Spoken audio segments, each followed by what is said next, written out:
গাজীপুর জেলা শ্রীপুরে জৈনা বাজারে ৭ নভেম্বর বিপ্লব এবং সংহতি দিবস উপলক্ষে শেখ হাসিনার বিচারের দাবিতে পথসভা এবং প্রতিবাদ বিক্ষোভ মিছিল করেছে উপজেলার শ্রীপুর সকল সংগঠনের নেতাকর্মী।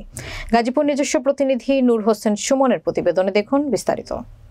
মঙ্গলবার বিকাল ৫টায় ইউনিয়ন নেতাদের নেতৃত্বে খণ্ড খণ্ড মিছিল নিয়ে আব্দুল আওয়াল ডিগ্রি কলেজ মাঠে এসে অবস্থান নেয়।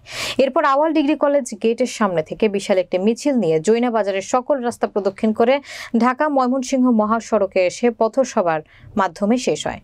এমদাদ মণ্ডলের সভাপতিত্বে পথসভায় প্রধান অতিথির বক্তব্য রাখেন শ্রীপুর উপজেলা বিএনপির সভাপতি শাহজাহান ফকির। আরও বক্তব্য রাখেন শ্রীপুর উপজেলা বিএনপির সাধারণ সম্পাদক আক্তারুল আলম মাস্টার, সাংগঠনিক সম্পাদক মুসলে উদ্দিন মৃধা, মাওনা ইউনিয়ন বিএনপির সাধারণ সম্পাদক আবুল বশার সরকার, সিনিয়র যুগ্ম সম্পাদক নুরুজ্জামান জামিল, উপজেলা বিএনপি ছাত্র বিষয়ক সম্পাদক উপজেলা সাইফুল ইসলাম পলাশ, তেলিহাটি ইউনিয়ন বিএনপির সভাপতি তোফাজ্জল হোসেন সরকার, জিয়াউর রহমান জুয়েল, রফিক আকন, আমিনুল ইসলাম সহ মাওনা, তেলিহাটি, কাওয়াই, গাজীপুর ইউনিয়নের হাজার হাজার নেতাকর্মীরা উপস্থিত ছিলেন।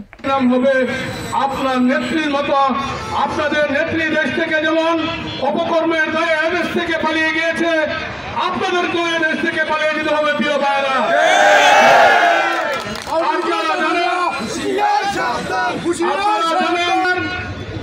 বাংলাদেশের রাষ্ট্রীয় ক্ষমতা থাকার পর এমন কোন সেক্টর নাই যে সেক্টরের উনি অত্যাচার, অনাচার, অবিচার করে নাই প্রিয় ভাইরা। এর পরে বিএনপির কোনো অভাব নাই। 7 তারিখের পরে বিএনপির অভাব আছে?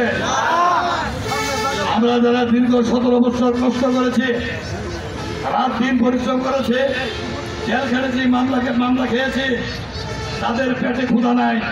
যারা 5 তারিখের পরে বিএনপি হয়েছেন তাদের পেটে কিন্তু অনেক ক্ষুধা। মিল ফ্যাক্টরিতে দেখবেন তারা সবার আগে।